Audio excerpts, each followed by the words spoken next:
आज का टॉपिक है मोलल, हिमांक और नमन स्थिरांक। इसको हम लोग केवल मोलल और नमन स्थिरांक भी लिखते हैं। अगर यहाँ मोलल, हिमांक और नमन स्थिरांक लिखिएगा तो इसका अंग्रेजी हो जाएगा molal freezing point depression constant. अगर इसको मोलल और नमन स्थिरांक रखिएगा तो ये पॉइंट, ये जो वर्ड जो है हट जाते हैं। इसका केवल हो जाएगा अंग्रेजी मोलल डिप्रेशन कांस्टेंट। ठीक।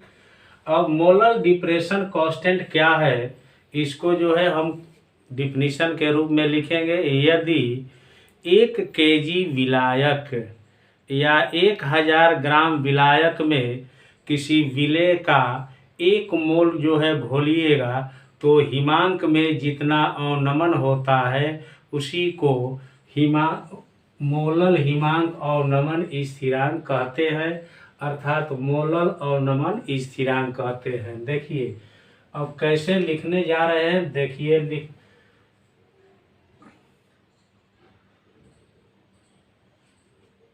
जब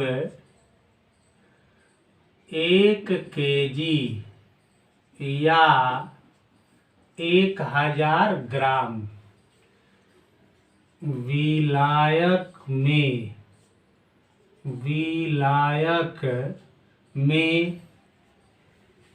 1 मोल विलेय को घोला जाता है। देखिए हमने लिखा है कि जब 1 केजी या 1000 ग्राम विलायक में 1 मोल विलेय को घोला जाता है तो हिमांक में जितना अवनमन होता है उसे मोलल, हिमांक, अवनमन, उसे मोलल, हिमांक और नमन स्थिरांक कहते हैं। हमने लिखा है यहाँ पर, यदि भी लिख सकते हैं। जब 1 केजी या 1000 ग्राम विलायक में 1 मोल विलेय को घोला जाता है तो हिमांक में जितना अवनमन होता है उसी को मोलल, हिमांक और नमन स्थिरांक कहते हैं। हमने अभी ऊपर पहले बताया है कि इसको मोलल और नमन स्थिरांक भी लिखता है कोई राइटर। आगे इसको लिख देते हैं कि इसे क्रियोस्कोपिक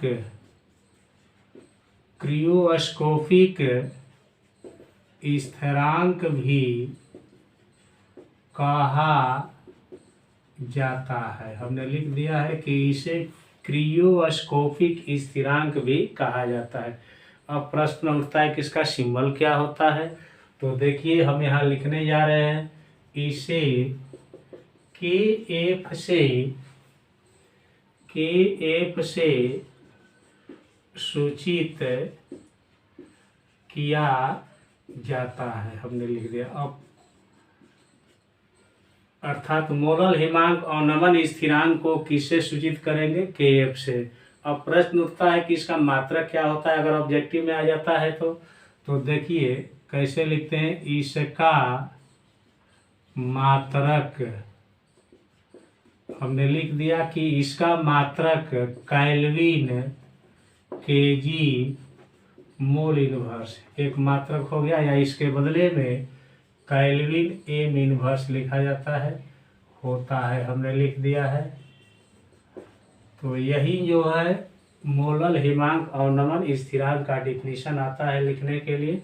तो इतना लिखेंगे। अब इसके अगले टॉपिक को हम लिखने जा रहे हैं। देखिए फिर से इसको समझा देते हैं। कोई भी विलायक हो उसके 1 केजी या 1000 ग्राम में विलेय का 1 मोल घोलिएगा और हिमांक में जितना अवनमन होगा उसी को क्या कहते हैं बोलिए? हिमांक, मोलल हिमांक अवनमन स्थिरांक कहते हैं। इसे क्रियोस्कोपिक स्थिरांक भी कहा जाता है। इसे केएफ से सूचित किया जाता है, लिखा है हमने। और इसका मात्रा केल्विन केजी मोल इनवर्स या केल्विन एम इनवर्स होता है। अब अगला टॉपिक लिखने जा रहे हैं, देखिए क्या होता है।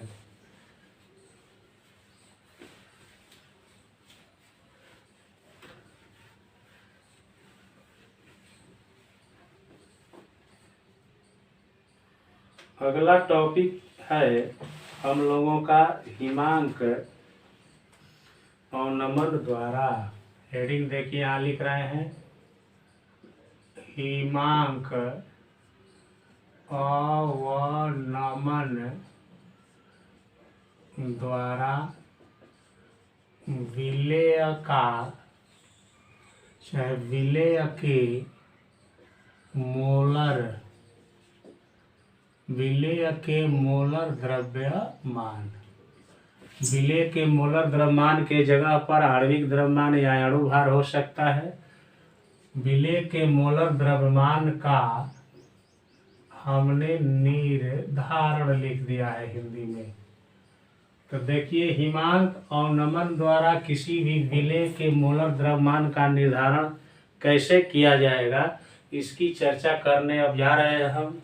ठीक, अब देखिए इसका हेडिंग है, इसको अंग्रेजी लिखने जा रहे हैं ना।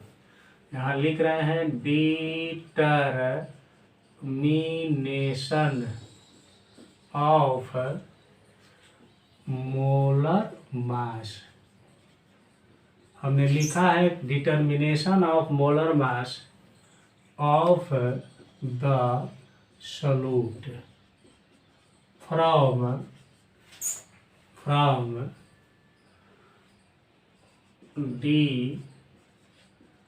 depression of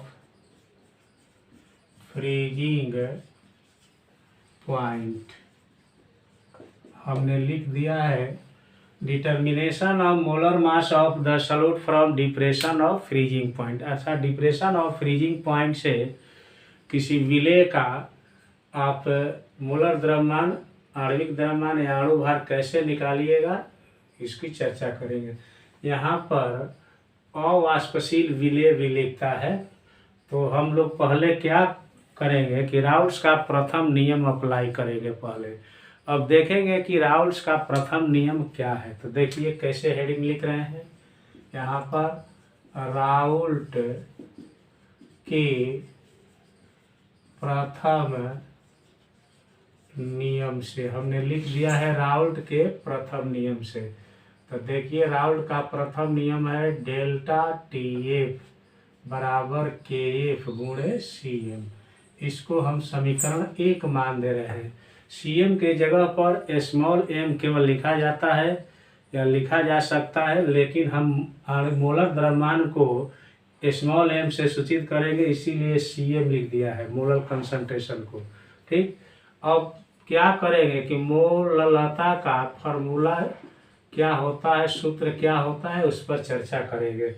तो हिंदी में क्या लिखते हैं कि मोललता बराबर विलेय का भार जो होगा ग्राम में। देखिए कैसे लिख रहे हैं, विलेय का भार या द्रव्यमान जो होगा किस में होगा, ग्राम में, गुणे यहाँ क्या लिख दें 1000 बटा में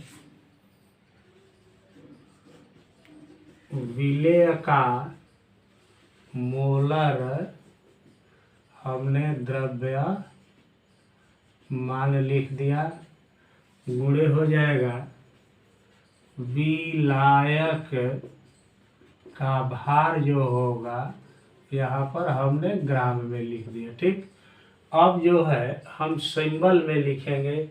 तो देखिए, मोललता को यहाँ सीएम लिख दिए हैं, इसलिए इसके जगह पर सीएम डाल दिया हमने। ठीक, विलेय के भार को हम स्मॉल डब्लू पढ़ते हैं तो स्मॉल डब्लू लिख दिया है। यहाँ एक क्वेश्चन फार्मूला में 1000 है।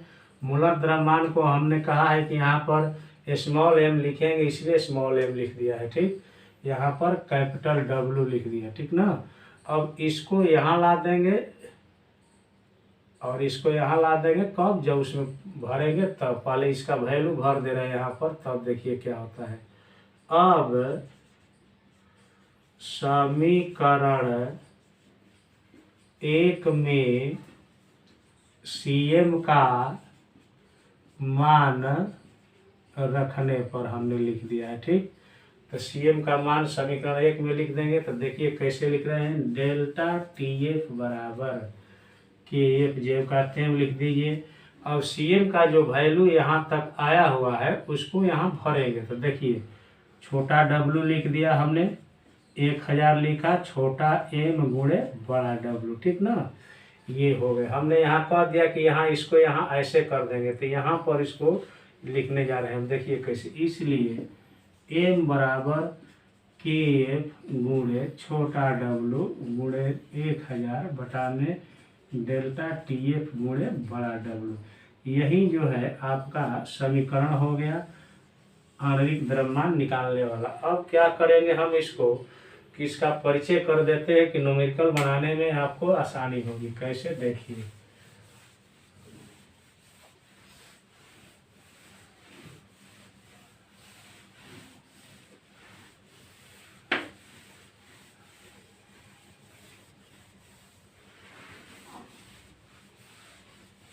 देखिए अब जहाँ लिखने जा रहे हैं, जहाँ आप स्मॉल m पहले लिखे हुए तो इसी को लिख देते हैं। जहाँ स्मॉल m बराबर, या हिंदी में लिख देते हैं विलेय, विलेय का मोलर द्रव्यमान हो जाएगा, ठीक। इसके बाद छोट KF क्या है, तो लिख देते हैं। आप लोगों में लिखा है हमने मोलल हिमांक, हम इसको पढ़ते हैं मोलल हिमांक अवनमन स्थिरांक हो गया, ठीक। इसके बाद जो है हम क्या करने जा रहे हैं, छोटा W लिखने जा रहे हैं। तो विलेय का भार जो है ग्राम में जो रहेगा W के जगह पर भरेंगे, ठीक। हमने विलेय का भार लिख दिया, ठीक। अब डेल्टा TF बराबर हम लिखने जा रहे हैं हिमांक, हिमांक का अवनमन, या हिमांक में अवनमन भी लिखा जाता है। हिमांक का अवनमन चाहे हिमांक में अवनमन ना।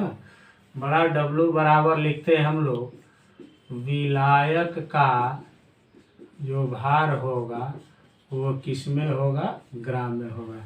तो आज इतना ही रहने दे रहे हैं।